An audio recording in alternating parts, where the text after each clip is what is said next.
What's up, tribe? How you guys doing? Go ahead and hit that subscribe button. I hope you like this video. This is your review for RuPaul's All-Star Season 5, Episode 3. I believe we're on Episode 3.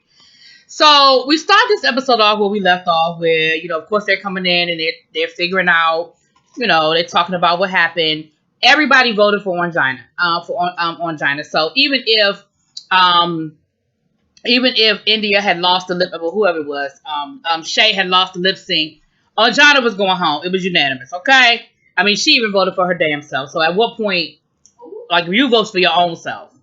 Then we had a moment with Cracker and Alexis Mateo. Alexis was like, look, what was the whole purpose for you, coming for Angina like that? Like, were you playing mind games? Were you trying to get in her head? Like, what was all that about? And, Cracker was just like, well, I guess it was a better way I could have said it, but all I was trying to say was, I don't know, John, anyway. But all I was just trying to say was that, I want you, I know you have it in you to do better, and you could have just done better. And I was just like, Alexis wasn't buying it. Nobody else was buying it. Mayhem was giving her the whole eye roll, like, girl, that ain't what the hell you meant. But at the end of the day, it is what it is. It was what it was. And Cracker started talking about how she's back in her head, back in her anxiety, back into feeling how she was feeling before. And I was just like, oh, Lord, here we go. So the challenge this week, I guess they're not going to do a whole lot of mini challenges because we went straight to the maxi challenge. And the maxi challenge this week was that the ladies had to create a hotel suite, like a boutique hotel. A lot of boutique hotels are themes and things like that. And so they randomly selected the teams, which I thought was interesting that they didn't do a whole shady, let me get my notes out, y'all. They didn't do a whole shady breakdown of the situation, but that ain't even my notes. Lord have mercy. But let's talk about it. So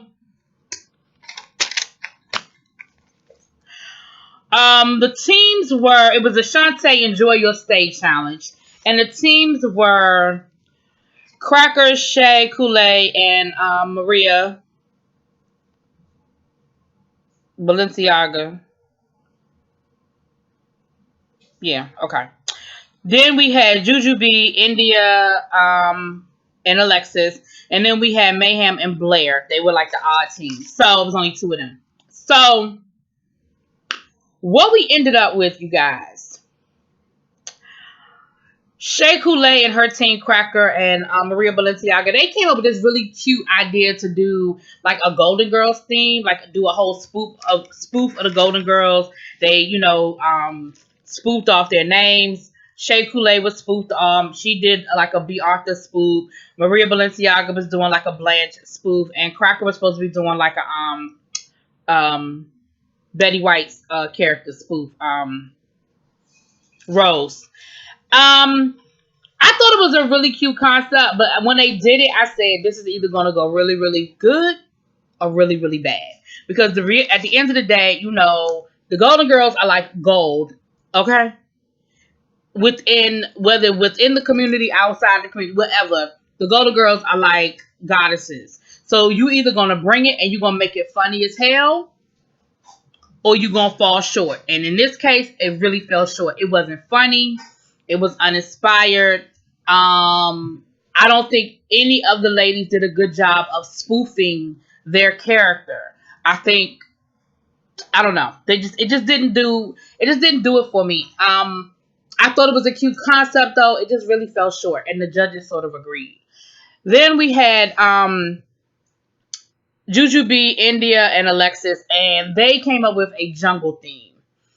All of them dressed in like leopard print dresses, and I thought they were funny. I thought they did a good job of giving you like that whole safari theme and everything, the props and everything. I felt like it worked. You know what I'm saying? I thought it was pretty good. Now listen, the whole time they were doing this, let me tell you who was shady boots. That daggone Jujubee. Now, Spilly Boy told me last week in his review that Jujubee is a little shady. But I was like, oh my Jujubee. I guess I forgot how shady Jujubee is because she was throwing it all over this episode. But she was doing what she was doing, honey. She was doing what she was doing. So, then we had Mayhem and Blair.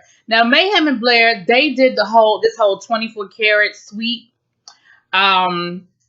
Everything was gold. They were playing off of this whole lifestyles of the rich and famous. Everybody wants to stay here because it's the golden suite and everything is gold and everything was based off of being rich. I liked it. The only thing I didn't like is that I feel like they stole the Club 60, what was it, Club 69 thing from last season with the whispers and all that. I felt like they stole that, but the judges didn't call them out on it, so I was like, oh, well, y'all must have got away with it because the judges did not call them out on it, child. I said, okay. So they had to come up with a welcome package, custom drink. They had to design the rooms themselves, and then they had to do like a tour of the room. And the different judges came through. The guest judges this week was Martin Lawrence Brillard, and Nicole Byer. And so he's like a designer, so of course he gave his critique on from an interior design point of view or what have you. And again, like I said, if I had to rank it, my favorite was Mayhem and Blair, and then the Jungle one, and then the Golden Girls one. So the runway for this week was like a 3 looks in 1 type challenge thing. And the first person up was Blair Sinclair. Now, I absolutely loved Blair's because Blair Sinclair had a theme and there were 3 totally different looks that were in sync. So, like, the first look was a pink 1950s mother, right? It was like that, very proper, I'm on my way to church, type of thing. Leave it to Beaver kind of thing. Then it was a 1960s mod look, something straight out of the Mod Squad. It was yellow and it was cute. And all of the ladies did these wig reveals, which I thought was, cute. They got the wigs to match their outfits and everything. I was like, okay, all right, cool. Then we had, then her third look was a 1970s disco, like jumpsuit, like a bronze jumpsuit with glitter. And I was like, you know what? I loved it because, again, there was a theme there and it was in line and it was very distinct. Like, as soon as she did her reveal, I knew it was the 1960s, right? As soon as she did her reveal, I knew it was going to be 1970s. I thought it was really, really good. So that was Blair. Mayhem, I wasn't crazy about Mayhem. First of all, it wasn't 3 distinct looks because I missed her total second look. Because when she got done, I was like, well, where was the second? It was like this pink and black outfit, looked like, and again, it was very 1950s, and it went from like a dress and then it ended up like a bathing suit kind of look. But I missed whatever the second look was. I missed it, so it wasn't distinct enough for me to know. Okay, this is your second look. Okay, it just looked blended to me. It looked all the same. And I just wasn't crazy about hers.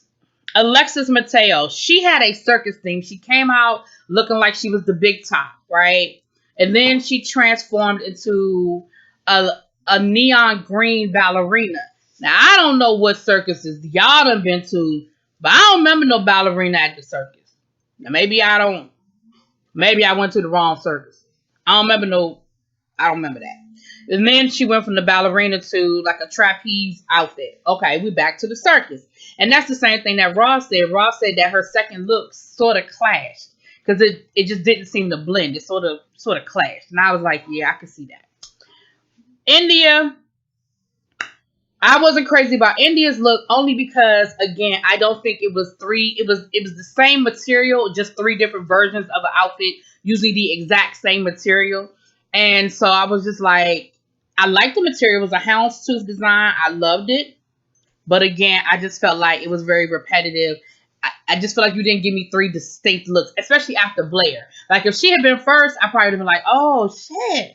But after seeing some of the other people go that had 3 very distinct outfits and different outfits, it kind of was like,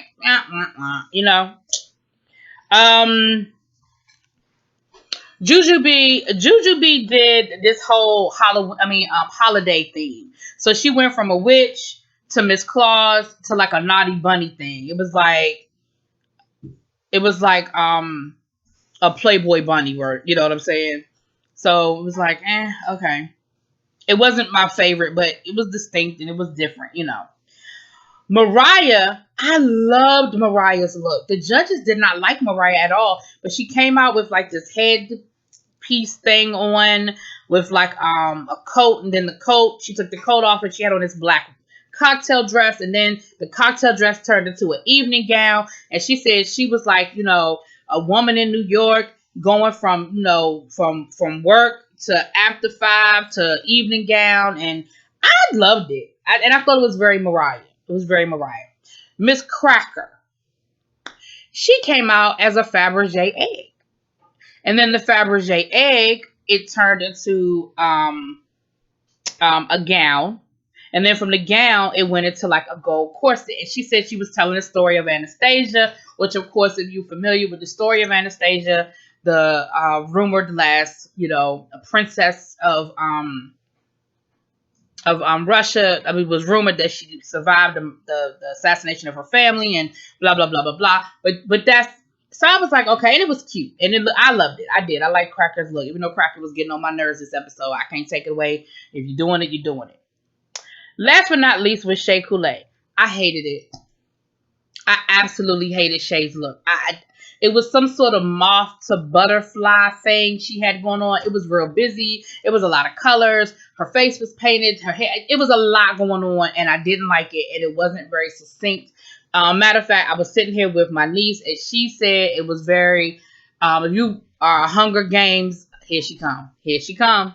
If you are a Hunger Games fan, it was very Capitol outfit. Like, she looked like she would have come from the Capitol. Like, it just... I saw the rhinestones along the jawline or the cheekbone. Mm-hmm. It was a bit much. It was just too much.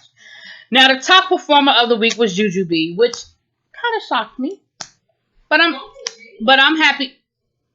But I'm happy for the win. I'm happy for Jujubee getting the win. And then in the bottom, we had Shea Coulee, India, and Maria Balenciaga. And I was like, from top to bottom. Look how quickly the same thing happened to India the week before. She was top and then she was bottom. I said, okay. And the lip sync assassin was who? Monet Mother Exchange. And I knew before the season was over we were going to get a Monet Exchange moment, because when you think of lip sync assassin, you think of you can't think of, like, she's on the Mount Rushmore of RuPaul Drag Race lip sync assassins. Like, she has to be. If she is not on your Mount Rushmore, then I don't know what show you've been looking at for the last 12 years. But the song was juice, and I feel like, because I feel like Jujubee didn't even give us what I know. Because Jujubee is a good lip sync too. But she kept walking to the back of the stage and giving Monet the whole stage to work with. And I mean, Monet was just doing it. I mean, Monet, she just did it. She did that. I mean, she took over the whole stage and she worked that stage and she was here for it. And without, And Jujubee even messed up the lyrics. A couple of times they went to her and she wasn't even getting the lyrics right. Like, Jujubee, you were not ready for your moment, girl. You just weren't. You were not. Needless to say, Monet wins. She pulls the lipstick out. Now, I kind of thought it was going to be India. But it was Maria Balenciaga. Now, Shea Coulee better hope. She better be glad that Monet did win, because I think Jujubee put Shea's lipstick in her bosom. What y'all think? Drop it in those comments. Let me know what y'all think. Peace.